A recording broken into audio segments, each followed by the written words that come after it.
Welcome to Homocide, the podcast. I'm Kevin. And I'm Brandon. Welcome. Hello. Hello. Brandon, how are you? I'm doing pretty well. How are you doing? I'm good. Anna's also here with us. Hi, Anna. Hi, everybody. How are you? I'm so good. Good. We also have an audience today. I know, our second episode, and we already have an audience. I know, we're so excited. So we have Ethan, who is behind camera. Hi, Ethan. Hello. And then we have our friend Gigi here, who's just lovely. From far in the corner. Far away. And then we, of course, have Marty, Miss Martina, and Kikes, our cat and dog, here with us. So I'm excited for this week's episode. But Brandon, you did something fun today. Tell everyone. I did. It feels so random to talk on a murder podcast, but I went to a sewing class. That's not weird. You're gay. It was fun. I'm sure that was an accident. Yes, okay. I mean, I think it could be both of those. But yeah. It was actually really fun. I did a sewing class once before where I went with our friend Kelda and Brandon in Denver, and it was... Oh, it was Brandon. It was Brandon, yeah. I thought you were talking about yourself. I'm sorry. No, I don't typically talk about myself in third person, but I went to this class and it was at this older woman's basement of her home, and it was really creepy. It was like someone's grandmother's home. It was really fun. We had a good time, but it wasn't really a sewing class. This one was actually like a class where they actually went through the machine and talked about the machine and what it does and like the technical side of it, which was super cool. How many times did your needle... like stop, you know, when you're sewing and your needle's like fucker and it comes undone and it stops working?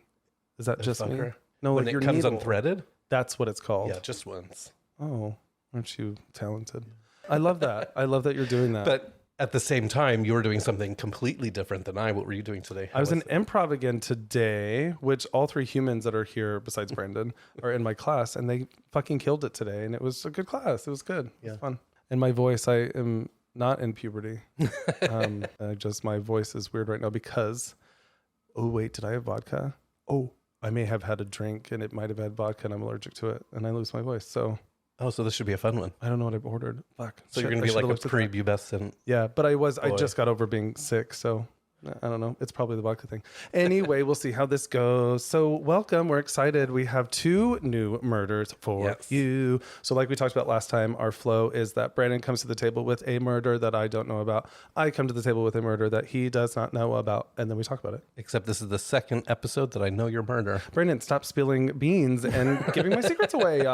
Either way, it's a good one. I'm excited for it. Today's episode is on New York murders, specifically to New York City. New York City, yes. So before we dive into the murders, remember that this is episode 2, which launches on October 31st with 2 episodes. We were going to do 3 originally, and then Anna, our producer's like, that's aggressive because our episodes are too long. So, but we also didn't get the last story done yet, so... Also calling me out again, because Brandon did get it done. I did not. No, it's almost done. Oh. But I've been further along. But that's like typical you and I relationship. What? I'm a little bit more like planned out, and you're more like, yeah, let's just do it now. I'm more aloof. Yeah. Yeah. It's a good word. I know. All right. Well, we're on several places, but you can listen to us anywhere that podcasts are shown. Aired. And then we're on YouTube, which is where you can see this lovely video of us making faces and all this weird shit, because that's what we do. And follow us on social media. Boom. All right. Done. Brandon, are you ready for your episode? I'm super excited for mine. All right. Let's dive in. All right, cool. I said I'm already ready. Brandon, you know I love that, right? I know you do. That's why I said it. Okay. My best friend that unfortunately died by suicide, she used to come over anytime that I would see her and we would, whatever, she would always say, I'm all ready. And it was the fucking cutest thing. And I love that you just said that. Well, we say it all the time, so it's not like it's that much of a surprise. But it started with her, so I just... It did. Sorry, I stole it. You steal all the things. Okay, go ahead. Tell me everything. Okay, cool. So this time I picked an even older story than before. Than the one in Tampa? Yes. So my New York story is not one of this century. Or the last one. Technically, it was 19. I just say it's not the last century. I'll just read what I have. I do better with that. For the most part.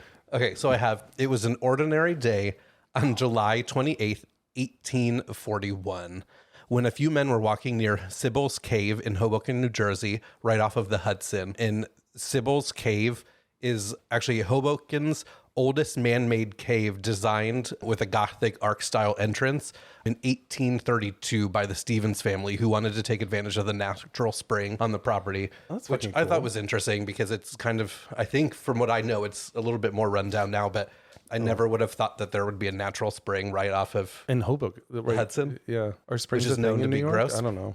Well, while these guys were looking at the Hudson water from Sybil's Cave, they noticed something large floating in the Hudson River. And so the men grabbed a rowboat to check out what they were looking at. So as they reached the object, it was pretty obvious what it was. So floating in the water, covered in visible bruising, a torn dress and a hat, and a tight strip of cloth tied around her neck was the body of Mary Cecilia Rogers. Mary. Oh, bless her heart. I know.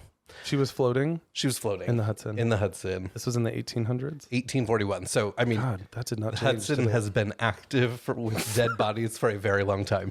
Since the Europeans came over and stole the lands. Yeah. So all those people that are jet skiing in the Hudson and doing oh my all God, these our things. classmate Nicole. We should ask her if she's seen dead bodies. Okay.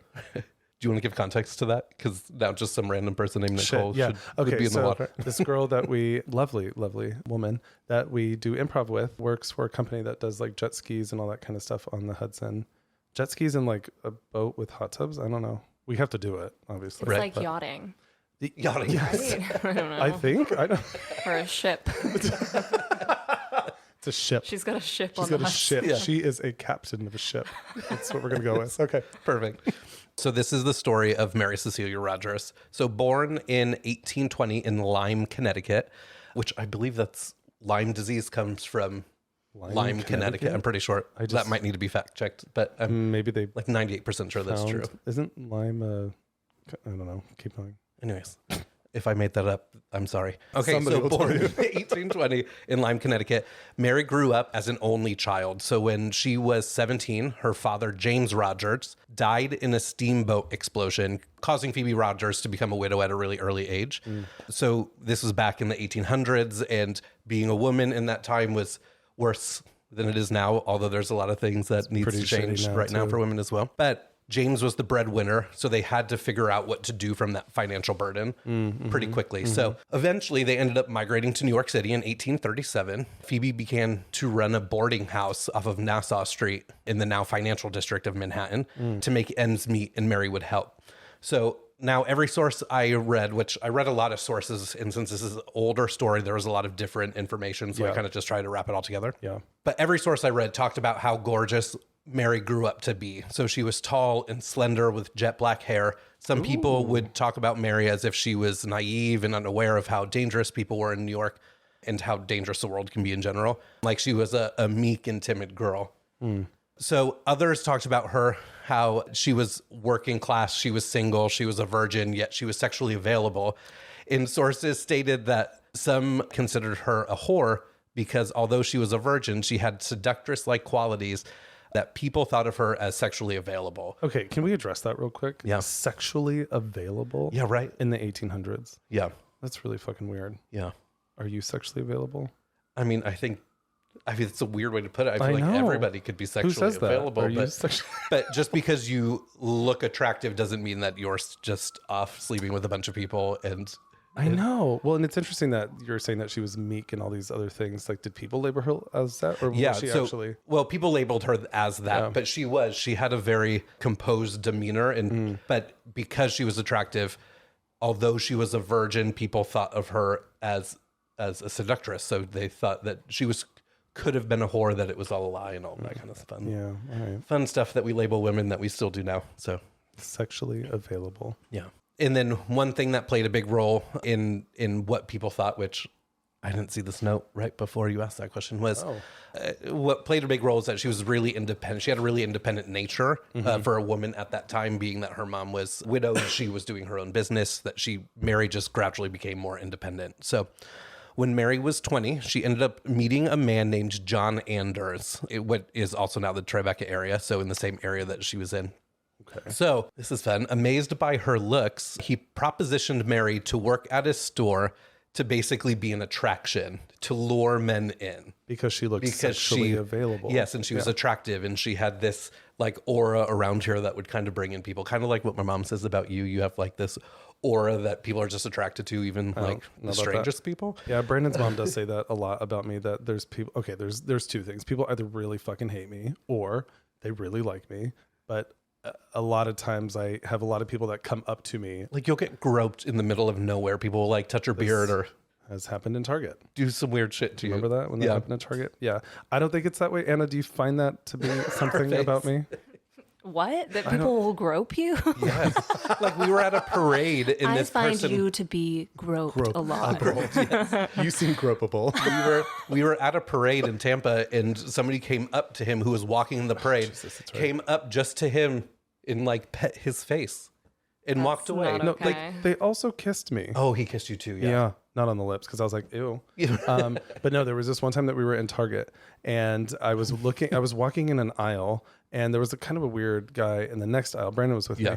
And you could hear him talking, and it was one of those situations where you're like if he comes over here and we show him any kind of attention, something will happen. Just talk to us. So we like go to the next aisle, and then he's in that aisle, and we're like, fuck. So then he sees me and beelines it towards me, and he's like, "Can I touch your beard?" And I was like, very weird. What do I? And I had a very long beard at that time that was like luscious, and I was like, Kevin said, "Okay, sure." And so he started petting my beard. Yeah. Well, he's saying that his wife won't let him have a beard. Correct. Because she doesn't like how scratchy it is. Yep. Wait, And how old was this guy? He was 82. I don't know. What? He was probably older. late 70s, early 80s. Sure, yeah. And then he starts getting a visible boner. And he said, I have to stop. I'm enjoying this too much. I think he said I'm getting too excited. Yeah. And No, I feel like some old people just get to a point where they feel like anything they do is okay, and actually, like they should be like put in a corner and told to sit in timeout. Like that's like maybe completely don't go out in public. Yeah, or don't like touch people's beard. This has happened actually several times, which is why I have it a little bit shorter now because it was down to like my nipples. Basically, it was quite long and gorgeous, but people kept touching it in a really awkward. Turn your phone off, Brandon. Sorry.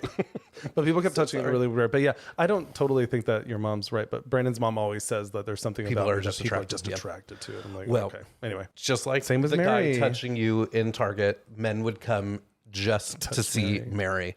Because of the nature of the business, being a cigar shop in the 1800s, it was kind of a shadier kind of place to go to. You're not meeting the greatest people. Knowing how shady the clients was, Phoebe, Mary's mom, was absolutely against it. So Phoebe had a right to be wary because Anderson's shop was a popular one. It was commonplace for people from all different kinds of backgrounds. Now, it wasn't just dangerous people like criminals and everything like that. There was a lot of notable people that would go there too. So it was popular for Edgar Allan Poe and Washington Irving. So some popular writers at the time. Mary ended up persuading her mother to allow her to go work there. And so she ended up working there anyways. So Mary attracted many people and men would flirt with her all day. And it was published that there would even be times where people would just stand in the store all afternoon just to exchange glances with her, which is super fucking creepy. I wonder if this is how celebrities feel. Probably. Right. But this is also like has to be a little bit worse in the sense that there's no TV, there's no photos, there's nothing besides actually going somewhere to creep somebody out like that. God, that's fucking weird. Yeah. And it was said that Mary held herself with a modest decorum. And although she was friendly and she was very nice to all of the people that came in, but if somebody was advancing on her too much, she would not be afraid to tell them and like put them in her place. Love that. Because she was an independent woman. Independent woman. We'll try that one more time. Thank you very much. Leave that in. Like I literally said after our last one, I'm like, I hope I do better this time. Because you couldn't. What was it? You couldn't say statistically, right? Yeah. Like, something. And then what was the other one? That Tragedy. Oh, you almost did it again. Anyways, so now at some point in time, Mary meets a man named Daniel Payne, and I could not find any information on where they met, except for that he may have possibly been somebody that was staying in the boarding house that her mother ran. Okay. But they ended up dating and getting engaged. Okay. So within this time frame, she met this man, Daniel, and got engaged. On July 25th, Mary left the city telling Daniel that she would be visiting her aunt and a few other family members that day who lived on Bleecker Street. That evening, there was a really bad thunderstorm that hit. And so when Mary didn't show up the next day, her family wasn't really too concerned about where she was, because it was storming and they were like, yeah, we probably wouldn't come home either.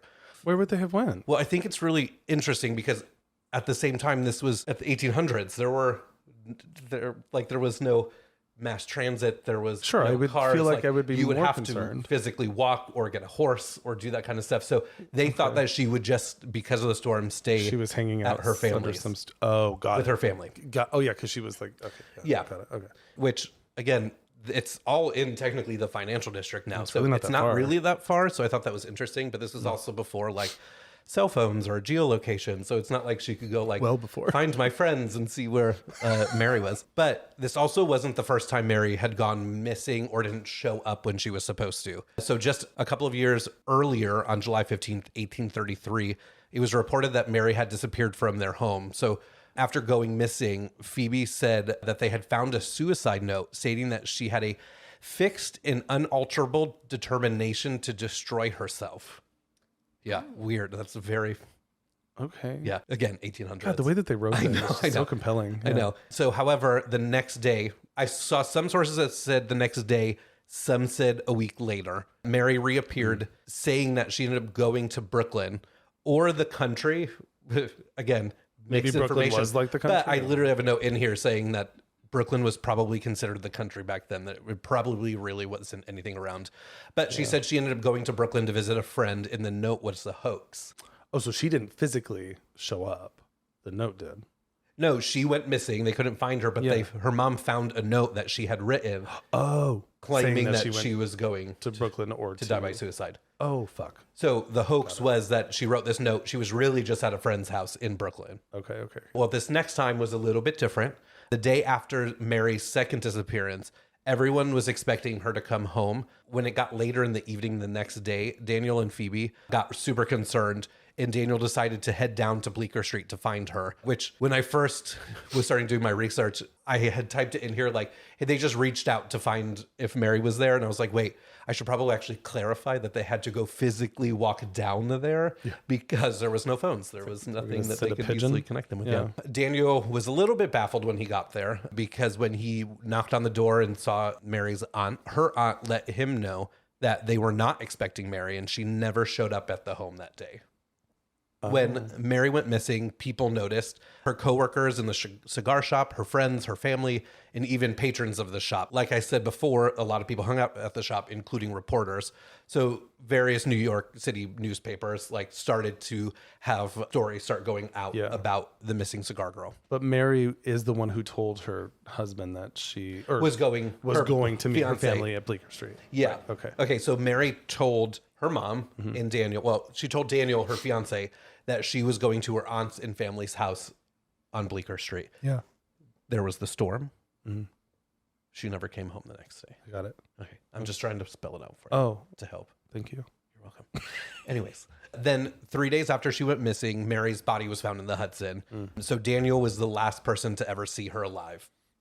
Once the body was discovered, the media coverage grew even more. They coined her as the beautiful cigar girl, and Mary's story became local and national news, and they plastered her face all over the front pages of the newspaper. One story of the New York Herald even had a testimony of her condition from the coroner, which I thought was really interesting, and his name was Richard Cook. And I'm going to try my best to read this one because it's just interesting because it's also the coroner.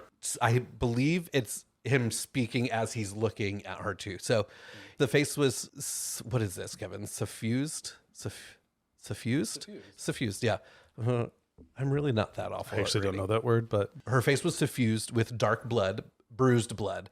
There was a frothy blood still issuing from her mouth. It says issuing, but I wanted to say oozing. Her face was swollen. There was an ecmos mark about the size of the shape of a man's thumb on her right side of her neck near the jugular vein, and 2 or 3 ecmos marks on the left side resembling the shape of a man's finger, which led me to believe that she had been throttled and partially choked by a man's hand. What does it mean to be throttled? I don't know, because I feel like we know many people who would love to be throttled. Oh my God. Is it throttled, like thrown across the room? I know. I was thinking like shake. I assumed like throttled as in like took her and like pushed, like threw her up against something. Bob, who do we know that wants to be throttled? I am just kidding. Oh my God. I'm like, ooh, what? Tell me the Jews. I think it's interesting though that they found her and she still had shit coming out of her mouth even though she was in the Hudson. Right.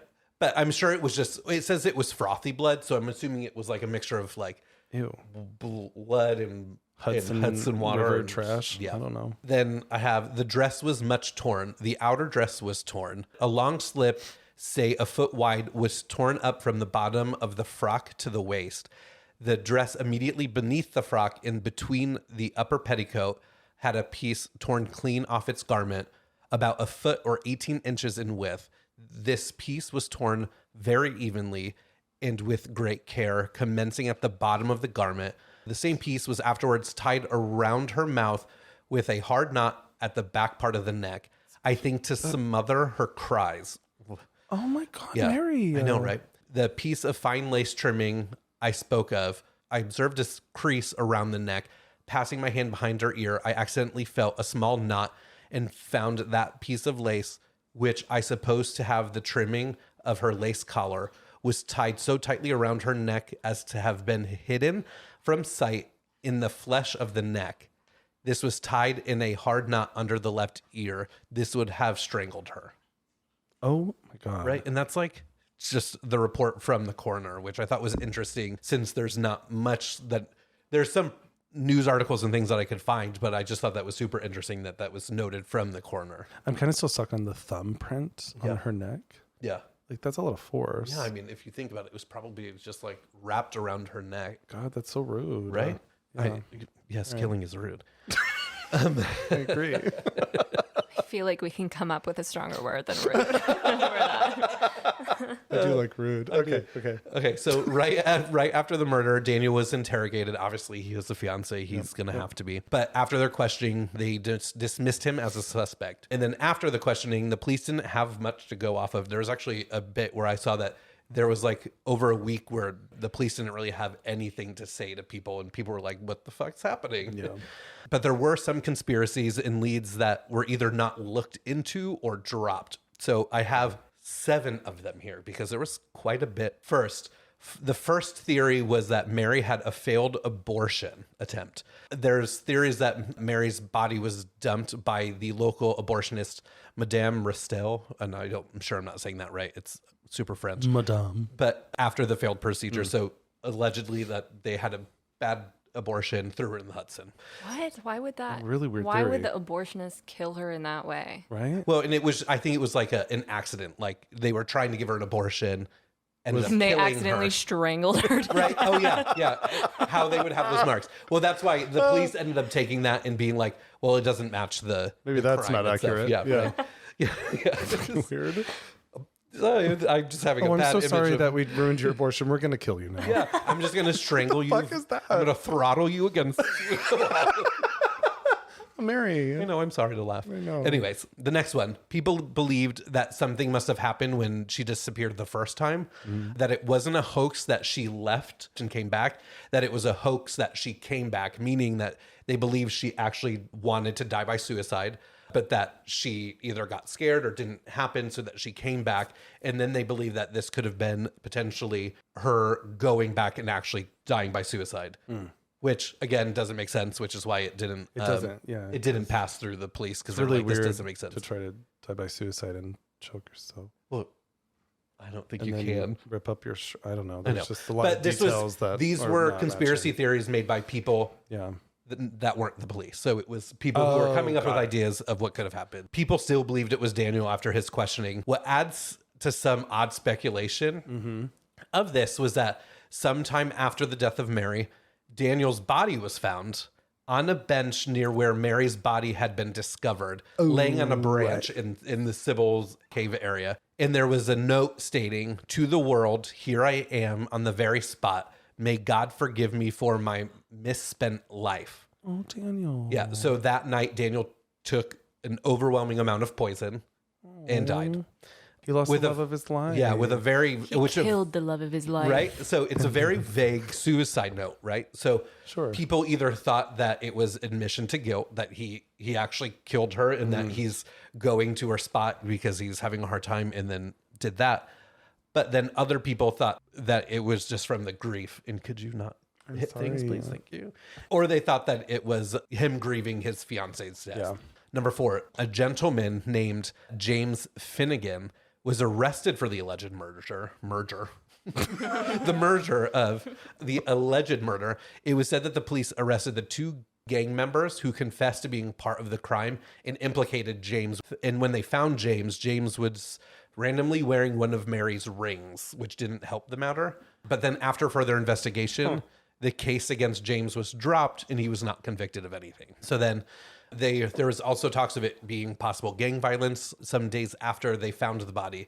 The rest of Mary's clothing and belongings were discovered in the woods near where the body was found in the water. So this was a bit surprising to some people because there was an investigation in the area. And so there was people everywhere. And this was also at a time where there was no TV, there was nothing. So people actually went to go see where the crimes were instead of going to jump on a podcast to listen to two homos talk. They actually went to the place to see, and you would have. I would have won. You would have won. Yeah. People were thinking that the clothing was placed there after the murder and that it was an actual murder because of that. Yeah. And then there was another story that an anonymous man wrote a letter to the coroner because at one point the police opened it up to, which I don't know if I have this in the rest of the story. I think I took this out, but the police opened up the search and they put out in the newspapers. They were asking for anybody who had any information, and they offered an award for whoever gave information on the case. However, they also opened it up to people who could be implicated in the crime and said that they would give them immunity if they just told them who the murderer was. So if you weren't the murderer but you were part of it, say you were part of a group of people, and you told them who actually did it, you would have. Interesting. Yeah. A couple days after that, somebody wrote an anonymous letter to the coroner, which I thought was interesting that they sent it to the coroner, not the police. But they said that he was in the area in that evening and he saw a boat pull to shore from the New York side containing 6 rough-looking men and a well-dressed girl who he recognized as Mary. They came to shore and walked to the nearby woods.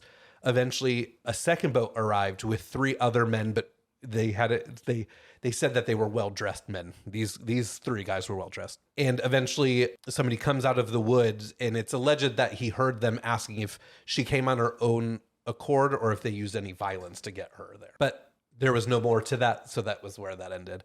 And then for the last one, there was a lot of accounts of people seeing Mary with some tall, well-dressed man on many occasions, like she was having an affair. Those tall, well-dressed men. Right. Gotta watch out for them. And they said he had a dark complexion too. So one of those instances being the night of the murder, a keeper at an inn nearby said they were at the establishment and that they left and they headed for the woods. And then soon after they heard a woman scream. But because the inn was a place of questionable characters, they didn't really question it because it was a common occurrence. There were just lots of screams just coming a from lot of women screaming. Yeah. So they weren't sure. After the autopsy, Mary, I was hoping you weren't going to notice. Like nobody else listening would have heard me say that. Yes, they would have. Anyways, after the autopsy, Mary was buried in Hoboken, but not for too long because her body was exhumed a short time later and re-examined for further examination. So, which that also had the press going wild. And I found an article from the New York Evening Post stating, the body of this unfortunate girl was yesterday brought from Jersey to the city and deposited in the death house in the park, which I'm assuming that's like a corner or like something like a corner, but the death house in the park. House in the park. That's literally, this is copied and pasted. And difficult it would be before the most imaginative mind to conceive a spectacle more horrible or humiliating to humanity. There lay what was but a few days back the image of its creator, the loveliest of his works, now blackened and decomposed mass of putrefaction, painfully disguised sight and smell. Her skin, which had unusually fair, was now black as that of a Negro. Her eyes so sunk in swollen face as to not have the appearance of being violently forced beyond the sockets with her youth, which no friendly hand had close in death, was distended as wide as the ligaments of the jaw would admit, and wore the appearance of a person who had died from suffocation or strangulation. The remainder of the person was alike the mass of putrefaction and corruption on which the worms were reveling at their will. So yeah, that was from the New York Evening Post, which I thought was up. It's a really interesting way to describe how her body looked after exhumation. Right, but even like the way they worded that, and then they put it in the newspaper. Yeah. It's just really interesting because, I mean, today it's like it's the same shit that they put on Dateline, right? But I feel like putting that in the newspaper is so... It's just like a modern way to say the same shit. Yeah. Right. Except that was like old school English. To this day, Mary's murder has never been solved, and the killer still remains out there. He's dead. No, he doesn't. It's David. His name is David, right? Daniel. Daniel. Daniel Payne. So, It was Daniel. What? yeah, this is our first unsolved murder. Dun, dun, Oh my God. Did you guys ever watch Unsolved Mysteries? Oh my God, I loved it. The music. I loved that man's voice was so creepy. So creepy. I grew up with that and it scared the fuck out of me. Anyway. Yeah. Well, I have one really interesting fact is that Mary's story intrigued everybody at the time. And being that one of the cigar shop patrons was Edgar Allan Poe, he was so fascinated by the case that he claimed that his story, The Mystery of Mary, I don't even know how to say this part, Roget, was based on her life. Although he changed the story from New York to Paris, and the story was of a woman whose body was found in the river Seine with several possible suspects. That's so interesting. Yeah. Oh, Mary. I know. I wonder if it was Daniel Payne, because I could see how he would be upset that she, died and then went to the same spot that she was last in, apparently, and then, took his own life. But I could also see him maybe being regretful. Yeah. That maybe he, they got into a little thing and. Right. We'll never know. Goodness. And nobody has known since the 1800s. 1800s. And they're never going to know because that's a while ago. It was. At this point. Yeah. Just a little bit. Mary, a couple years. Mary. I kind of want to go to the spot now in Hoboken. In Hoboken, yeah. The photos of it is super creepy because it's like this entrance, this Gothic styled entrance. Yeah. But I couldn't find any photos, recent photos of what it looks like inside. Did you put a cover or photo of it on the cover art? Yeah, there's an illustration of it on the That's cover what I thought. Okay, cool. All right, well. So that's my... Nice job, bub. Yeah. All right, well, what do you got? What's your story this week? Okay. So I know that we're going to do, our podcast is called Homocide, but we're not really just talking about gay people who murder, but we're giving you a little gay spin on murder in general. But this week, mine is both LGBTQ and a murder. In New York. Lead up just to all that lead up just to say that you have a so basically murder. A lot of people know this because some movies have been made from it. There's documentaries and more, but I've always been fascinated by it because of a gay kid coming out in the early 2000s. This is about the Club Kid Killer. It's a good one. It's so a good story. Do any of you know the Club Kid Killer at all? This is magic. Okay. So the movie was so good too. So good. Yeah. This is the murder of somebody named Andre Angel Melendez, who was the victim. The cool thing about this specific thing, and I'll get into kind of the history about the Club Kid movement and all this kind of stuff, but there's been a documentary made called Party Monster, which was eventually turned into a film that starred Macaulay Culkin and Seth Green. It is a fantastic. They do really great in it too. Oh my God, they're incredible. Which it's I like didn't a cult know. kind of classic. But I thought that the two characters that were in it, who Macaulay Culkin and Seth Green play, were two different characters than what they actually play. Like one of them I knew, but the other one, which was Seth Green's character, I thought was somebody else. But it ended up being James St. James, who I'll talk about. Yeah. Yeah. So anyway, there's been a couple of other things. There's James St. James did a memoir called Disco Bloodbath. And then there's another more recent documentary called Glory Days, DAZE, The Life and Times of Michael Alig, which gets me to... But James St. James is the James St. James of World of Wonder, which is... Correct. The production company of RuPaul's Drag Race? RuPaul's Drag Race, among many other types of things. This is actually kind of cool. And if you're in New York City now or were in the 80s and 90s, you will know who they were, or you'll know exactly these kind of landmarks in this movement. The Club Kids, which was actually a term that was coined by New York Magazine. I thought that they created the term. Oh, they didn't? No, according to several things. But yeah, New York Magazine is actually who coined them the term Club Kids in 1988. So the Club Kids consisted of a bunch of New York underground partiers who were known for drug use, wild parties, artistic, queer, and gender fluid freedom, and expression, flamboyant behavior, and very avant-garde and outrageous looks. They were a group of very brave and resilient people who put themselves out into the world unafraid of others' judgment.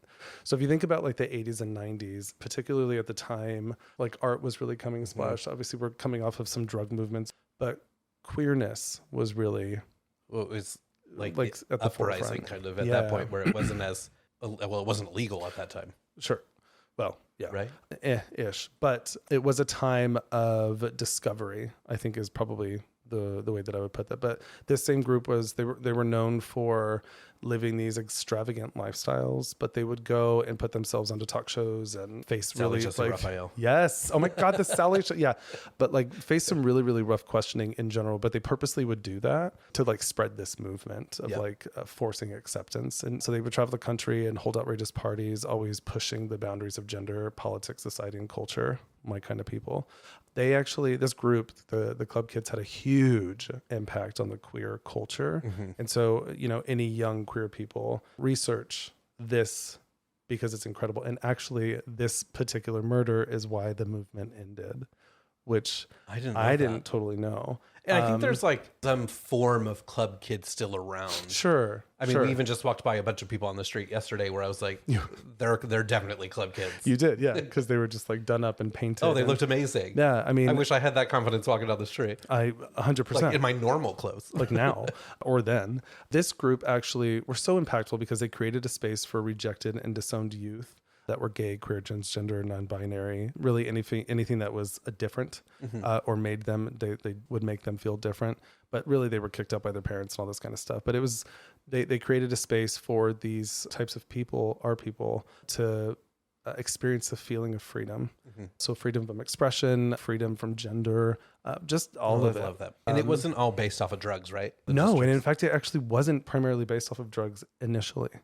But when you think about when it started, drugs really came to the forefront, mostly these types of drugs in the 80s. Yeah, the party drugs. Early 90s, that party drug era. So the interesting thing about the Club Kid movement too is that it was actually built out of a need for relief due to the 80s and conservative politics that were kind of about in the 80s, but also to really not move away from, but deal with the AIDS crisis that was crippling the LGBTQ community at the time. Yeah, so I was going to say that's right. That's prime. Totally prime. Yeah. Technically, the New York Club Kids were first established in this context in the late 80s by a guy named Michael Alig and James St. James. But other notable names that were included in this movement were RuPaul Charles, right? RuPaul, Julie Jules, DJ Kioki, and Ernie Glam. Some of those names I'm not familiar with, but now I am, but I wasn't. But obviously RuPaul being probably the biggest that most people these days would be yeah. The movement actually grew into the 90s with Amanda Lepore and Wallpaper and Sophia Lamar. Wallpaper? Not like wallpaper, like you're putting wallpaper up. Like that was somebody's nickname. Apparently somebody named Wallpaper. How do you get the nickname Wallpaper? I think we should ask whoever Wallpaper is. Very interesting. This one person, Michael Alig, is really kind of a notable character in the rise of the Club Kid movement. Realistically, when Andy Warhol died in 1987, the New York club scene that was happening during then, so right, like Studio 54, all that time period, which was like 70s into that, kind of died. Yeah. And so out of a need to kind of revitalize that, this guy, Michael Alig, teamed up with his friend, James St. James. Yeah, see, I don't think I knew that about Andy Warhol. Me neither. I knew he was big and had all these extravagant parties and stuff, but I didn't realize that was like the Club Kid era for them. So it was like the pre-Club Kid era. It was the like original that brought in sort of that freedom of expression and all that kind of stuff that actually pushed Michael Alig to team up with James St. James and then grow it. So they basically started hosting these really kind of small parties and gatherings where people were able to have avant-garde kind of costumes and paint their face and like just do these really fun, extravagant things to feel artistic in like their body. Michael Alig started working with a known club owner of several clubs called Peter Gayton or something. And he was known as the king of New York clubs. Yeah. And so they teamed up and then they started throwing a whole bunch of parties at this Gayton-owned New York City clubs. So you want to know what one of the most popular ones ended up being was the Limelight on 6th and 20th. Which is that old church. Yes. Which is now like a mall or I think was that a there's shop. like a pizza. There was a Grimaldi's in it. I think Grimaldi's is still in it, in a portion of it, But it was that like shopping. Oh, it was beautiful. It was like a clothing store. Yeah. It was a club. But like how fun going to an old church to party. Which actually downtown Denver used to have a club called The Church. And it was fucking cool. Yeah. Yeah. What? It still does. Oh, it still has it? Yeah. Oh my God, I thought it closed. Shut the fuck up. Oh my God, it's really cool. Limelight is a very different style of church. It's a Gothic church. Yes, but the one in downtown Denver, they made the inside kind of cool. Like it's a fucking cool place. Anyway, but Limelight, I kind of envision, because I didn't get to go to it, in that. Yeah. And what it looks like then. But the Limelight was on 6th and West 20th, and it was basically a deconstructed church, right? So that was owned by this guy named Peter Gayton. Really cool thing. So basically kind of envision it, right? So it's a whole bunch of like basically misfits that get together and like celebrate music and love and have these like outrageous community of costumes artists. and God, yeah. And amazing. It's all like queer people and just the acceptance of, non-gender Whoever you conforming are. people. It was just fucking incredible. The interesting thing about what they would throw, and this is what I was telling you that I was going to tell you about that I didn't know, is something called an outlaw party. Do you know what that is? I mean, my mind goes to like a party of just criminals. Okay, love that your mind went there, but no. So basically, you're wrong. They would throw these things called outlaw parties, which basically what they would do. Now, envision yourself in New York City, right? New York, there's... I mean, I am. can't. Well, we are in New York City. For all of you not in New York City, if you've been here, the grid is laid out specifically, but there's a lot of fast food chain restaurants. There's train stations everywhere, right? On particular lines and whatever. So in Chelsea, which is where this was, they would basically find the clubs that they would be usually throwing parties at, right? Yeah. They would choose a fast food joint or a train station somewhere near the club, and they would throw an outlaw party, which basically means they would flood the fucking area, loud music, outrageous And just costumes, parties. which was illegal. They Yeah. were outlawed, right? So they called them outlaw parties. Oh my God, how fun. And what they would do, they would stage them by a club, because then once the cops would come, they could all fucking flee And say that they were at the keep club. partying Oh my God, that's at the amazing. club. I was like, Imagine working at like behind the counter at McDonald's being like, what the fuck I know is that was my happening? first thought as somebody who has worked in food in the food industry, being like, okay, You're like there and I it's guess all- this is it's like- happening. But like on the flip side, it's also like, wait, I'm gonna have to clean this all up. You're like, this is so fun and all, I but love this. I But wanna when you go guys home. Be on my shift. I'm gonna have to clean up all that glitter. Could you go to Taco Bell instead? Oh my God. I loved it though, because I'm like, how fucking cool. Like I All imagine decked myself out, and you're like, yeah, but I imagine avant-garde myself feel in and- that time and like the idea of like this outlaw thing, but it's just so built in community. community. Yeah. In love and like just celebration of life. And I was like, that's fucking cool. Yeah. So they would all go and do these things. And so they were kind of known for like this, whatever, but it was like an underground thing. So only the club kids knew when it was gonna happen. when it was happening. That's so fun. But the cops kind of would catch on ish, and they would go like break it, and they would catch nobody really, because they would all be Yeah. fucking gone.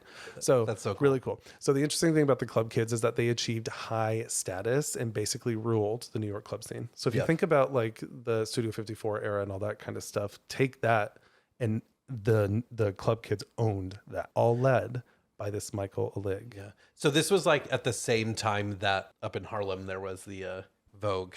Oh yeah. So interestingly enough, so like ballroom. Yeah, the ballroom and, scene. like, That was ballroom at the scene. same time, right? No, Or is it- that like right? That was like towards pre. the end. It was pre. Yeah. So Really? the ballroom scene, it was kind of at the same time, but the ballroom scene was actually a little bit earlier, because Yeah. this like started 1987 and up. Ballroom was still actually Oh, earlier 87, than that. yeah. Which Yeah. ballroom's still around, Totally. Yeah. but not the- like it was like depicted in pose. Sure. Let's say. Yeah.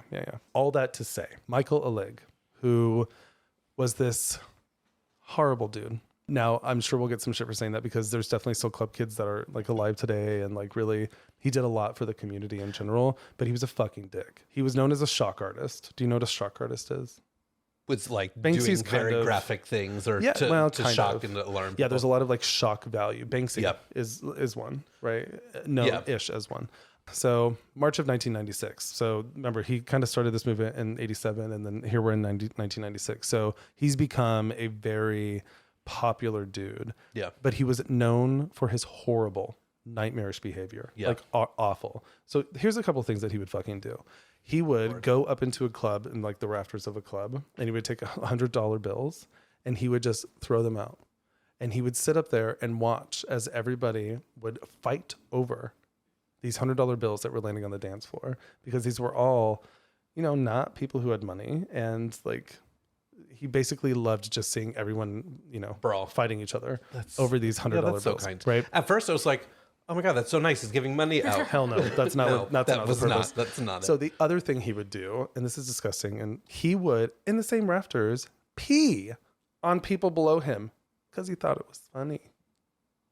He would Yeah, I'm not also- into that. That's vile. Thank you. I'm not into water sports. Ew. No, but he would you. also just pee in Not people's to say that drinks. it's a bad thing if you're into it. No, like live that's your your life. thing. Do it. It's just Live your not life. for me. Sure. You have to opt in, though. Right. You can't do that to people that are not. Consent. Right. Like, ask me if you could pee on me before you just Yeah. do it. Right? Do what you need to do, but there needs to be consent, and there are things off limits. He would also pee in people's drinks, just for fun.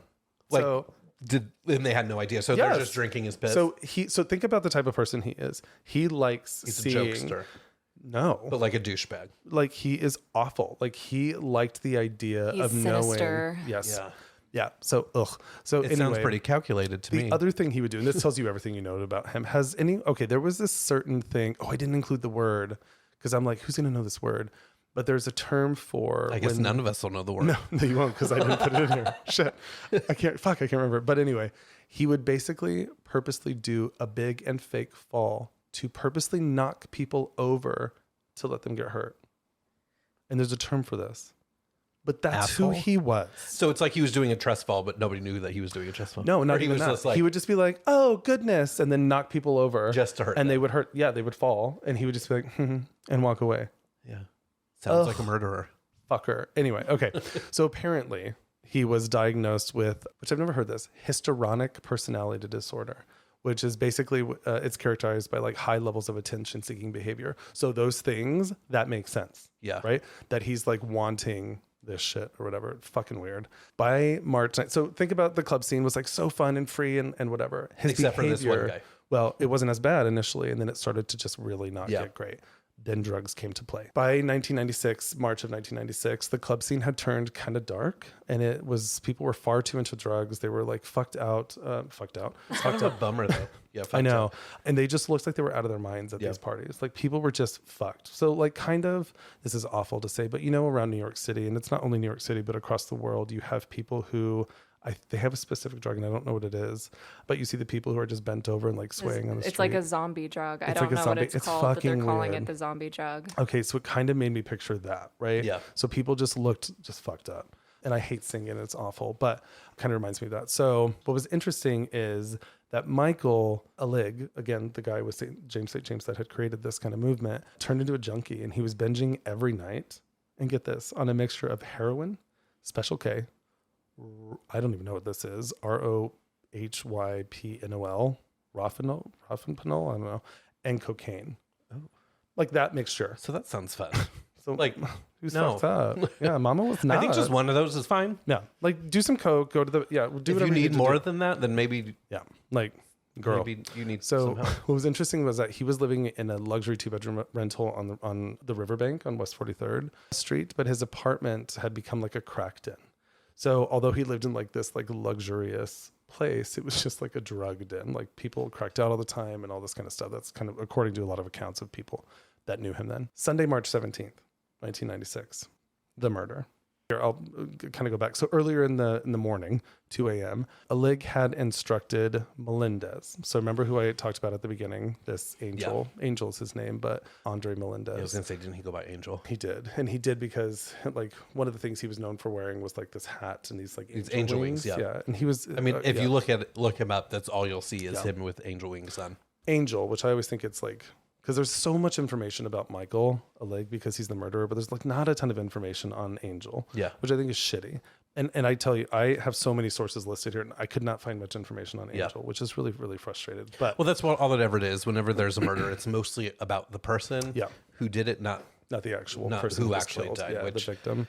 It's kind of fucked up. I know. And the fact that we can't just like, I don't want to say celebrate their life, but in the sense, well, murder has come. Life. I mean, we're doing a murder podcast. It's kind of become like this. I know, but it's really interesting. We could be better murder podcaster than the rest.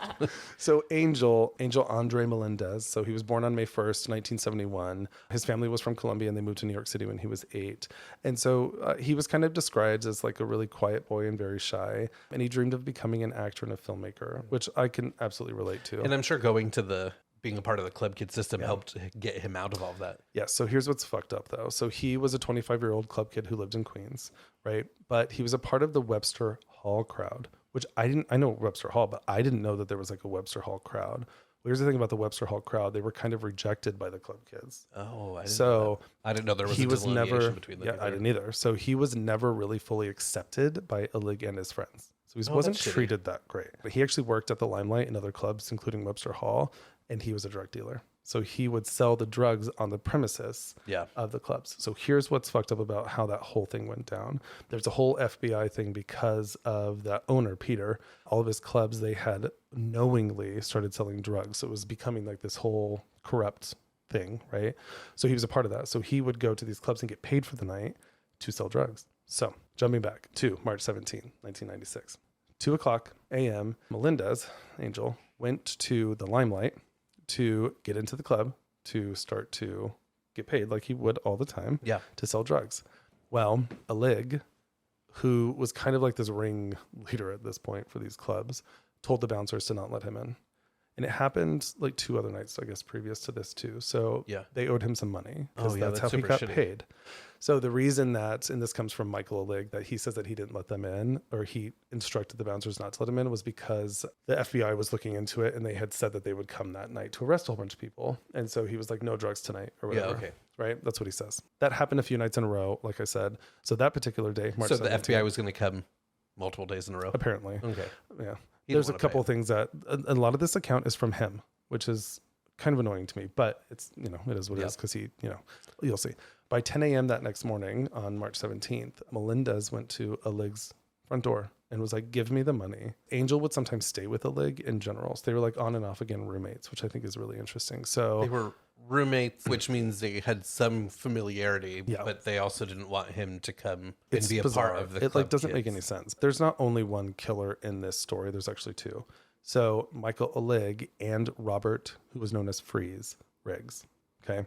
At the apartment that morning, Michael and Robert were at this apartment when Angel starts being like, give me, the money and all that kind of stuff. What happened first, and this again is mostly from Michael Alig's account, Angel came in and Freeze immediately started making fun of his hat and wings.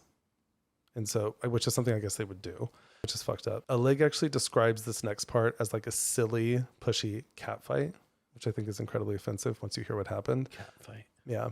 But basically, Alig says that Riggs told Melendez, we only let you hang out with us because you have drugs, which I think is in the movie.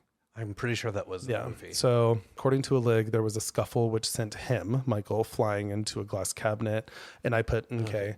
Well, but also like if he was a drug dealer and you're saying you're not going to pay him. Yeah. Like that's rude. You should get your ass kicked. Like you should be throttled. You to be throttled. Oh my God, Brandon. So anyway, there was this scuffle, right? And Alig is saying that basically Melendez or Angel sent him into this glass cabinet and that a piece of glass pierced his back and he started bleeding profusely, which led to Melendez. It was just like a little scratch. Or it didn't happen. But basically he says that Melendez started biting him. Okay. Because of that scenario, Freeze, the other guy that was in the apartment, grabbed a hammer that just happened to be lying around. But also I said there was like a different account that it was like in a closet.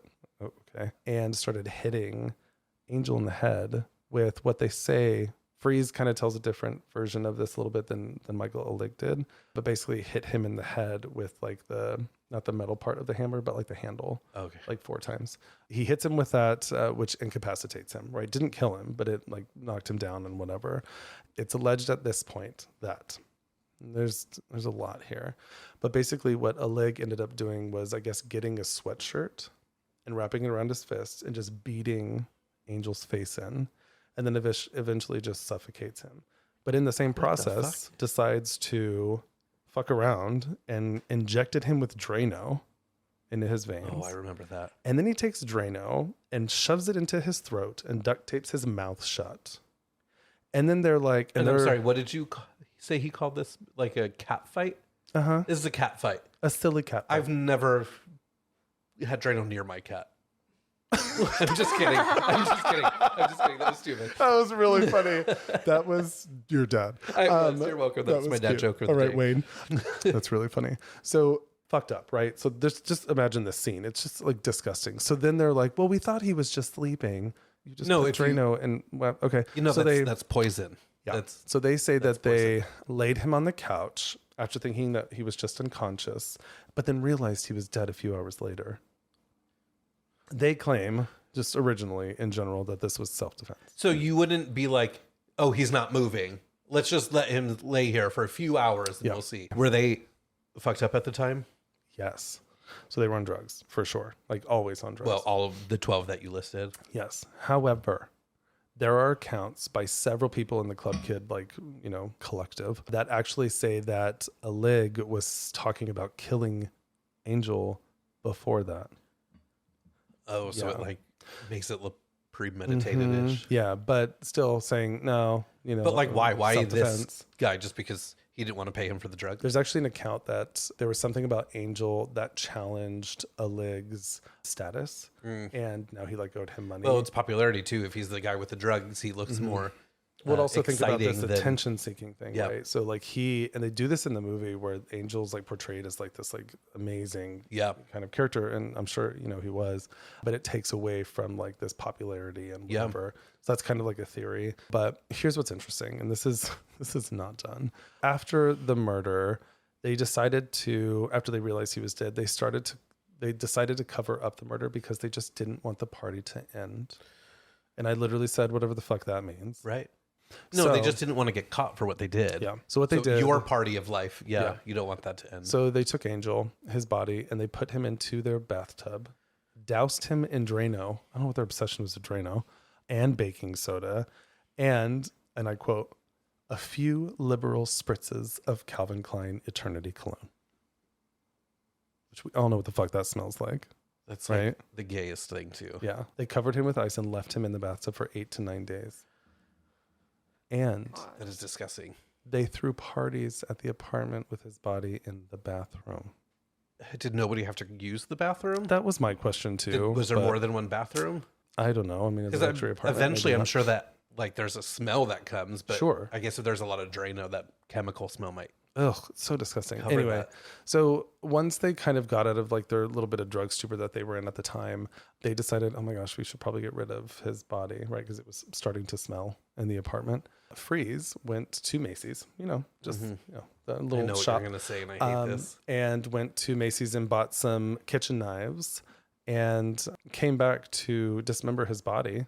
This is how Alig talks about it. We did it. This is a quote from him to the New York Post. He said, we did it quickly, cutting at the joints. There was really no blood because it had all dried. Because it was 8 days. So what they did was they put his legs in a duffel bag and put his head and torso into a TV box and hopped into a cab. Oh my gosh. Went down to the river at the Intrepid, which is where they threw the duffel bag. And then they went to 26th Street at the Hudson and threw in the TV box into the river. So the interesting thing is that after this, Alig walked around for months bragging about killing him. But because everyone was so used to him being so outrageous, they didn't believe him. Yeah. They were like, whatever, he's just saying that for attention. That's so fucked up. Which is really interesting. You got to imagine somebody telling you that and you being like, yeah, okay. Mm-hmm. Yeah. Melendez's brother, and here's what's fucked up about New York City at that time, especially for the LGBTQ community. The police didn't give a fuck. No. Right? So basically he went missing, nobody could find him, and the police were like, okay. His brother, Melendez's brother, so Angel's brother, Johnny, started pasting up posters all over Manhattan trying to look for him and trying to force the police to be like, please help me find my fucking brother. Right. But of course they just didn't give a fuck. So this is just a side note that apparently Alig, there's some talks about motives in general, but he basically stole, I guess, $2,000 from Melendez. And then after he killed Angel Melendez, he stole another $18,000 from his personal drug money stash to refurbish his apartment. Refurbish. So he's just an overall great dude. I know. Yeah. We're peeing in people's drinks. And then April 12th, 1996, Melendez's legless torso washes ashore in Staten Island. A group of kids finds it. Now, could you imagine playing and being like, yay, oh my God. Yeah. That is awful. Awful. That is so awful. So it was April 12th. Now, does everybody know who Michael Musto is? He's a reporter for the Village Voice. No. The name kind of sounds familiar. Yeah, he's RuPaul was really, Anyway, he's still actually a reporter for The Voice. Yeah. For the Village Voice. So anyway, he actually did a piece reporting the rumors about Alig's involvement in Melendez's death in a Village Voice column. He didn't use any names, but everyone knew it was him. So he did that piece, right? So that's April 26th. Fast forward to November 2nd of 1996. Melendez's remains were finally identified with dental records. And that's because another body was found in the Hudson. And they were like, oh yeah, we have that Jane Doe, right? or John Doe. So they didn't even like test to see. Not at the time. No. His remains were identified with dental records. And then November 1996, now because of the Village Voice piece and all these other things and talks or whatever, they kind of knew, Alig and Freeze, right? November of 1996, Riggs was arrested and confessed immediately. And Riggs was Freeze. Yeah. Was arrested and confessed immediately. And then shortly after that, Alig was also arrested and confessed, but claimed self-defense. So dumb. There was no trial, really, because the FBI were trying to go after that Peter guy, the club owners. So they didn't want to charge these guys with first-degree murder because they wanted them to go and... Because it was better for them to get the club kids out. October 1996, prosecutors were hesitant to charge them, both of them, with first-degree murder because they wanted them to testify against their former boss, Peter Gayton. So both of them eventually took a plea deal, pleading guilty to manslaughter and only being sentenced to 10 to 20 years. So fucked up. Yeah. And I remember the news of him getting out of prison, which to me is, if you're convicted of murder, you shouldn't be. If you dismember a person, you should not. Thank you. Be if you able to be in society. If you know how it feels like to cut a body up, you should not be able to be around bodies. Unless you're a surgeon. Yeah. Okay, so March 2010. All right. So remember, they got October 1997 is when they, did the whole thing and pled guilty to manslaughter, which is just outrageous. It's just so crazy to me that it's legal for the justice system to say, oh, you murdered this person, but I need your confession for something else. So I'm going to give you a better deal and fuck everybody that has to go through that trauma of losing somebody. Well, just Angel's family. I mean, that's just for their own gain, so that they look better for their bosses. It's all fucked up. So, and just remember the kind of person he was. No, he was awful. Yeah, he was a great person. Interestingly enough, Robert Freeze Riggs, he was released on parole for good behavior in March of 2010. So he actually remained on probation until November 2016. So really the person who ended up killing him was Alig because he was just kind of unconscious from being hit in the head. Yeah. And then, the actual murderer was Alig. But then they both dismembered his body along with... He's more of like an accomplice correct, to the murder. Yeah. But they both obviously dismembered his body together. And then when they were doing... I'm sorry, I don't know if I know anybody in my life that I'd be like, I would cut up a body for you. Yeah, I agree. Like, I love you. I would do anything bitch, I would turn you in. I would be like, what the fuck are you doing, Kevin? Bye. Yeah, gross. No, but basically they did it along with 10 bags of heroin or something like that, or cocaine. Robert Freeze, so he was on probation until November of 2016, so he was out. What's interesting about him is that he actually went on to get a BA in anthropology from John Jay College of Criminal Justice.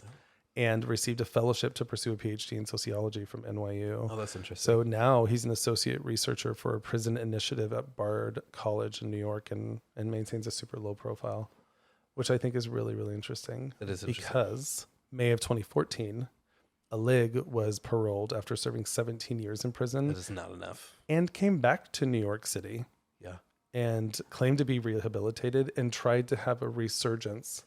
I remember that locally. I remember there was a lot of we lived here then. Press. Yeah, there was a lot of press, and we live here now. But even World of Wonder did a lot of stories about him at the time, and they wanted to try to help him to. Yeah, he was trying to pitch all this kind of shit. Yeah, or whatever. And it also doesn't feel like it was that long ago. Like it feels like it was just a couple years ago. So what's interesting though is not May, but in 2017, Alig finished his parole. That's when he tried to resurrect himself. But he was in the gay scene here. Yeah, he was going out. He had a curfew of 8 p.m. purposely, I'm sure that the parole board did. So he couldn't really be out, but he still was he was still out in the community. It's crazy. So perfect time for sirens to go off too. 100%. If you can hear that. Fast forward a little bit, December of 2020, Alig actually died over not too far from where we live here on the Upper West Side, just a little bit further up, of a drug overdose at age 54. Is it bad that I want to say good? No, I mean, I completely agree. And this is what's really annoying to me. When I started researching this, every fucking article that I could find was really only about him and his death and his impact on the whatever. Which, yes, he had a huge impact on the LGBTQ culture and certainly the club kid and just creating these spaces for but not people. everybody who... But it doesn't negate... Yeah, no. Just because you've done things and you've helped a community doesn't mean that you're a good person if you've killed somebody. Right? You're an asshole. For no fucking reason. You are a fucking asshole. Also, you owed him money, you bitch. This was your fault. Oh. And if you haven't seen the movie, you should really go see it because it's actually really good. Yeah, and actually, I want to, now that I know about this other documentary that's actually streaming right now, I don't know what on, but that Glory Days, the life and times of Michael Alig, I do want to watch it, even though it's about him, because I want to. Well, it's so interesting. Even hearing it from him is like, it gives you a different perspective on who he was as a person. Yeah. You get to realize even more how shitty he is. Yeah. But it's also interesting to like think about the landscape of Chelsea now, because like the new gay area is now in like Hell's Kitchen area, realistically. But even when I first moved here, it was still very much in Chelsea. But that area is just so different now. Yeah. So even where the Limelight was, think about the club kids in that area. Yeah. When we saw that guy last night, it was in Hell's Kitchen. It was like on 56th Street. It was, yeah. So it's very much different in general from what it was before. So I don't know, I wish I could go back and see a little bit and experience it. Yeah, that time. And it's funny because I came out in 2004, and 1996, 2004. It's not that long in really. General. What, 8 years? Yeah, and I don't remember. I mean, I was, in a northern Colorado country town as a gay kid, so it's not like I was very close to New York. It was much different. Yeah, but it's interesting just the impact of the gay culture, because you think about it now. RuPaul's Drag Race. RuPaul was a part of that. Yeah, was a part of that group. Yeah, I mean, a lot of content. I remember seeing some YouTube videos on the shows that they would go on, and RuPaul was one of the many people up there talking about being a club kid and this and that. Yeah, it's actually really interesting to just do like a little dive onto YouTube on them. And I'm pretty sure Sally Jose Raphael did have them on. I'm pretty sure Sally did. That was and also like was Jerry Springer then on then? I don't think Jerry Springer was on then. I can't remember. But it was like Maury Povich. I think Montel Williams. Oh my God. And there was Ricky Lake. Oh my God, Ricky Lake. Oh God, those shows were fucking weird. Like, I used to actually love coming home from school because we were latchkey kids back in the day. My parents just had I don't know what latchkey kids means that you didn't you were trusted at your house without supervision. So like we didn't have. Oh, I've never heard of that term. Yeah, latchkey. It's a generational thing. We should actually look it up. I'm sure it probably has some meaning behind it that's better than what I could say. But basically, we didn't have your after school. TV. My brother, sister, and I would go home, and we'd be at home by ourselves. By yourself? Wow. Until my parents came home. So we didn't have supervision. We didn't have you and I people watching us, anything like that. I mean, I grew up in foster care mostly at that same age that you were. So it was really different. Yeah. Which I think you can probably get into a lot of trouble if you leave your children at a young age like that at home by themselves. Well, your brother's like 5 years older than you. I mean, it's not. Yeah, but this was we were still young. True. We still there was one day that my sister wanted to get ice cream out of a Ben & Jerry's container. And instead of doing the smart thing by taking a spoon, she took a steak knife and went right through the container into her hand. And it's gushing blood everywhere. My brother and I were down in the basement working out on the workout equipment. and she's screaming, blood's coming out of her hand. I'm cleaning it up. My brother's trying to call my mom at her office because I don't even think she had a cell phone. Oh, it was landline, bitch. Yeah, and then my mom didn't know what was happening until she drove home and she saw an ambulance at our house. Oh my God, Palma. Yeah. I could just imagine how Wait, was it an ambulance? I think so. Because we called her office and we talked to her boss or something like that. Oh my God. Yeah. Interesting. Well, yeah. So that's why you shouldn't be latchkey kids. No, it's interesting. Well, wow. There we go. That was good. That was a good story. Yeah. Yeah. There's a lot more that I could have dug in, but I was like, that's a fucked up thing. It is a fucked up thing. Yeah. Murder's fucked up in general, but we have fun talking about it. We do. And this is a good segue to what our next episode will be. Yes. Which, being that we're Homocide, the podcast of spoken by gay men talking about stories, we're actually going to do queer murders next week. Yeah, well, queer murderers. Queer murderers, yes, let's be more specific. Murderers who happen to be queer of some degree. Yeah, some kind of identifying as queer, which kind of I'm excited for mine. Today's was like a crossover. It was, but New York and queer, but yeah. But I loved it because that's such an interesting story. It's also like a very iconic New York City queer culture murder, which is really, really fucking interesting. Mine was not queer culture. No. Oh, that's for sure. You will be hearing this on October 31st. We hope you fucking love it. Be sure to rate us 5 stars. Yes. Clearly. Subscribe to our channels. Subscribe. Follow us on TikTok, Facebook. Yep. And just Instagram. remember, if you're a dick, we're going to have a segment. We're going to call you out, motherfucker. So don't come onto our platforms and be a bitch because we will call you out. Or do it. Because that'll be fun. Because it'll be kind of fun. Yeah. Yeah. So we welcome that now. We joked about calling them hate crimes of the week. Yeah. So, oh, Jesus. Anyway. hopefully we'll get some. Yeah. Thanks for listening. And let's do a little twinkle moment. You're such a homo. Bye. Bye.